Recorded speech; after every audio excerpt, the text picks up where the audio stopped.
to a 5. I don't know how much worse it can get, Lon. Yeah, it's a bad situation, without a doubt. I'll show you everything once again, but first we start with what we can expect here for your weekend. It's mostly clear out there at 62. You actually had a pretty good-looking day today. There were a few little showers north and west. I don't see that in the forecast for tomorrow. 71 was your high today. 78 is the average, and that's basically what you're going to pick up tomorrow.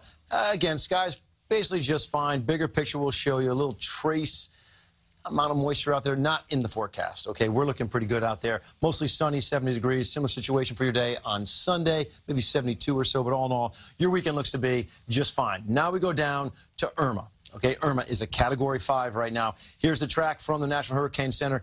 You know, maybe bumping back down to a 4. It's going to go back and forth, but let me tell you something. It just strengthened to a 5 while it's on the northern coast of Cuba.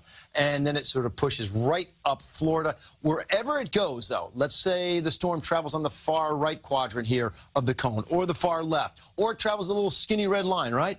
Wherever it's going, it's going to be affecting both coasts because the storm is just so big. Take a look at this. Here's your cone. This is basically inlaying the size of the storm now on it, and you can put it anywhere, and it's going to cover basically the whole state of Florida. Okay? Now, the hurricane force winds extend 70 miles from the center. So if that center is way on the west coast, those hurricane force winds wouldn't make it all the way to the east coast, but you sure would get the storm surge on the east coast, and on the backside of that hurricane on the west coast, you'd have it as well. I think the storm surge is going to be worse on the west coast. Let's take a peek at some models. Now, here we go. You're looking at the RPM model as this makes its push, and sure enough, they're calling for a landfall right around Key West, Sunday, 3 a.m., pushing into the area around Fort Myers with another landfall possible. Again, having an effect on all portions of the state as it makes its move from the south to the north. Here we go with the North American mesoscale, and watch it. Again, you're going to find a landfall here with that eye right over the Keys. It's going to probably be, okay, here we go, right there,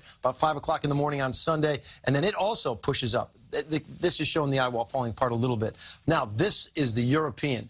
This is going to do the exact same thing. It's going to bring it into, watch the circulation right there. That's Key West, okay? And then it's going to continue on up towards the Fort Myers area. Really, the models are all pretty much in agreement. Pretty much in agreement now. It looks to be more a West Coast track than an East Coast track. Just want to quickly show you out in the Atlantic. That is Jose, now a Cat 4. This thing is a monster. This is a storm that is threatening those people who are at the, the resorts in St. Martin. I mean, zoom in tight there. Get in tighter, tighter, tighter. That little white line there, that is just nipping at Anguilla. Right below that is St. Martin. So St. Martin would be just outside of the bounds of a Category 4 hurricane. And these are the people who are out there, Maurice, with no shelter.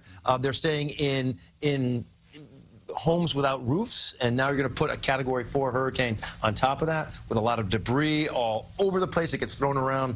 Very bad situation. Thousands, maybe millions in the Caribbean, right? It's a horrible situation. I mean, I'm telling you, I've never seen anything like this. A Category 4 and a Cat 5 at the same time. Back to back. And you got a Cat 1 out there as well. Oh, my goodness. All right. We'll watch it all weekend, Lonnie. You sure will. Thanks so much.